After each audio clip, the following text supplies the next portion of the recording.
दिल्ली में एक तरफ नए संसद भवन के उद्घाटन को लेकर विपक्ष का बवाल जारी है, तो वहीं दूसरी ओर दिल्ली के जंतर मंतर पर पिछले 32 दिनों से भारतीय कुश्ती पहलवानों और महिला पहलवानों का धरना प्रदर्शन जारी है।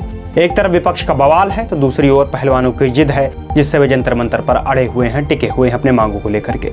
लेकिन अब भी दोनों ही मामलों में एक दूसरे के साथ आपस में टकरा रहे हैं, क्योंकि विपक्षी पार्टियों के द्वारा यह कहा जा रहा है कि प्रधानमंत्री मोदी नए संसद भवन का उद्घाटन नहीं करेंगे और उन्हें यह करना नहीं चाहिए। राष्ट्रपति को इसका उद्घाटन करना चाहिए, पर इसको लेकर केंद्र सरकार और भाजपा दोनों ही अपना रुख साफ कर चुकी है। विपक्ष के दबाव में आकर वे अपना निर्णय नहीं बदलने वाले हैं, यह बात स्पष्ट हो चुकी है।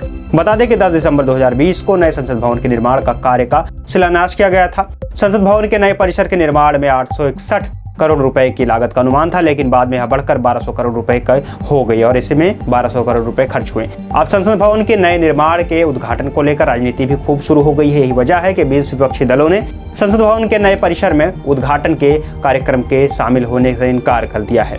विपक्षी दलों का आरोप है कि राष्ट्रपति को संसद भवन के नए परिसर का उद्घाटन न कराने और न ही उनके समारोह में बुलाना देश के सर्वोच्च संवैधानिक पद का अपमान है। वहीं भाजपा का कहना है कि स्पीकर संसद के संरक्षक होते हैं और उन्होंने प्रधानमंत्री को आमंत्रित किया है। इस मुद्दे पर राजनीति नहीं करनी चाहिए। 28 मई को वीर सावरकर का जन्मदिन भी है और इसी अवसर पर संसद का उद्घाटन करने को लेकर भी काफी विवाद हुआ था। केवल इतना ही नहीं, यह मामला सुप्रीम कोर्ट में भी जा पहुंचा है। अधिवक्ता जया सुकीन की ओर से दायर की गई याचिका में दलील दी गई है कि नए संसद भवन के उद्घाटन के लिए 18 मई को लोकसभा सचिवालय की ओर से जारी बयान में लोकसभा महासचिव की ओर से आमंत्रण पत्र संवैधानिक उल्लंघन करता है।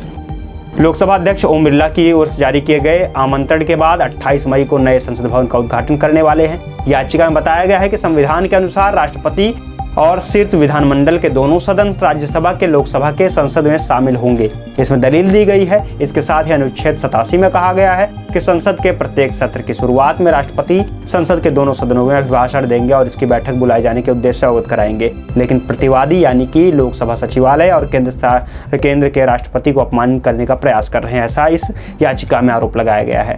खैर, यह मामला अभी और तूल पकड़ रहा है, क्योंकि इस मामले में महिला पहलवानों का आंदोलन भी अब शामिल हो गया है।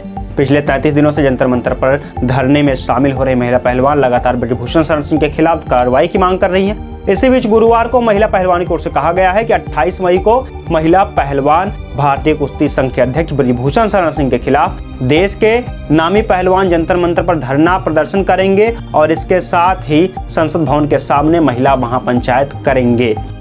इसी दिन प्रधानमंत्री नरेंद्र मोदी भी वहां नए संसद भवन का उद्घाटन करने वाले हैं। वहीं जिनके ऊपर महिला पहलवान लगातार आरोप लगा रहे हैं, यानी ब्रजभूषण सिंह, उन्होंने साफ तौर पर इन सभी आरोपों को दरकिनार पहले भी किया हुआ था और अभी लगातार कर रहे हैं। और फिलहाल ब्रजभूषण सिंह भी अपनी अलग रणनीति बना रहे हैं। 5 जून को ब्रजभूषण अयोध्या में अपने प्रचार के लिए संतों की महारैली का आयोजन कर रहे हैं, जिसके लिए उन पर लगे हुए आरोपों को झुठलाया जा सके और उनका जनाधार मजबूत हो सके।